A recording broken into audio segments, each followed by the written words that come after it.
तर अगोदर सर्वांना हाय आणि नमस्कार आणि माझ्या चॅनलवर तुमचं अगदी मनापासून स्वागत। आणि कशा आहात बरं सर्व? मस्त ना, खूप छान। तर चला मग आज आपण परत एकदा नवीन रेसिपी घेऊन आलेलो आहोत। तर दिसायला केवढी भारी दिसते आणि खायला खरंच खूप टेस्टी।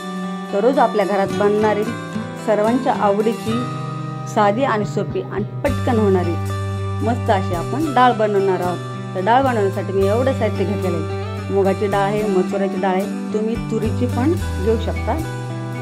कांदा आहे, मिरची आहे, टमाटर आहे आणि फोडणीसाठी मोहरी आहे, जिरे आहेत, कढीपत्ता आहे, हिंग आहे। साहित्य तर खूप कमी आणि डाळ खूप चविष्ट। तर चला मग फोडणीची तयारी करू। इथे मी कुकर घेतले आहे। तर तेल टाकत आहे। तेल गरम झाले की मोहरी टाकून घेऊ आणि जेव्हा आपण फोडणी करू तेव्हा गॅस कमीच ठेवायचा। जर गॅस फास्ट ठेवला की आपली फोडणी जळते आणि आपली डिश खराब होते, म्हणून फोडणी काढताना गॅस कमीच ठेवायचा। तर मोहरी तडतडली की आता जिरे टाकून घेऊ।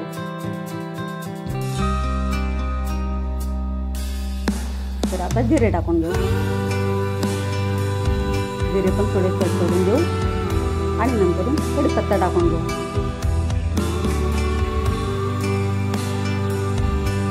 आणि आता हिंग टाकून घेऊ।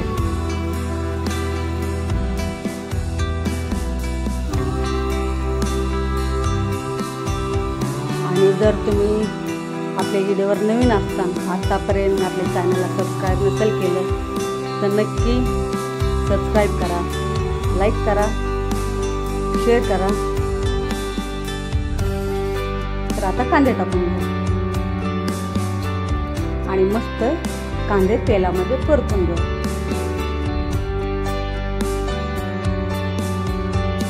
कांदे थोडेसे हलकेसे परतले की मग मिरची टाकून घेऊ।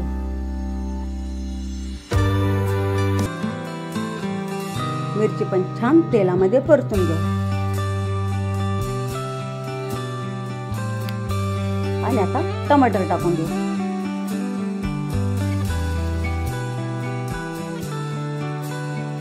टमाटर आपल्याला मस्त असे सॉफ्ट होऊन द्यायचे आहे। जेवढे टमाटर सॉफ्ट होतील तेवढी आपल्या डाळीला मस्त चव येते। तर छान टमाटर फोडणीमध्ये परतून घ्यायचे आहे आणि मसाले कुठलेच वापरलेले नाही, फक्त कांदा, मिरची, टमाटर एवढं साहित्य आहे। पण डाळ खूप टेस्टी होते ही। आता चवीनुसार मीठ टाकून घेऊ आणि थोडीशी हळद। तर सर्व हे मसाले आपले छान तेलामध्ये परतून घेऊ।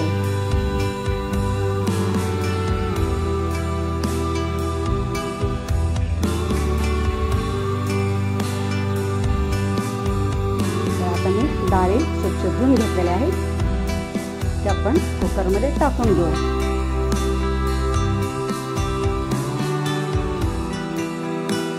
आणि जास्त पाणी टाकलं कुकरमध्ये तर मग ती उता जाते।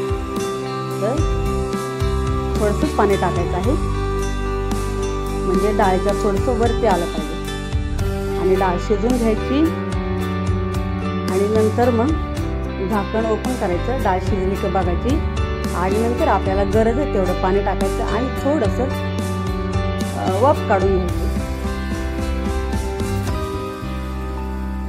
तर तुम्ही बघू शकता मी एवढं पाणी टाकलेलं आहे, कारण जर मी आत्ताच जास्त पाणी टाकलं की मग ते सगळं उता जातं। तर आता मी झाकण बंद करणार आहे आणि एकदम शिट्टी काढून घेणार आहे आणि कुकर बंद केलं की 4-5 शिट्ट्या नाही होऊन द्यायच्या, मध्ये मध्ये चेक करून बघायचं, नाही तर मग आपली डाळ खाली लागते। मी मध्ये मध्ये चेक करत होते। तर मस्त आपली डाळ शिजलेली आहे आणि सुगंध तर वा क्या बात आहे, मस्त येत आहे। तर ही आपली साधी आणि सोपी आणि चविष्ट डाळ बनून तयार आहे।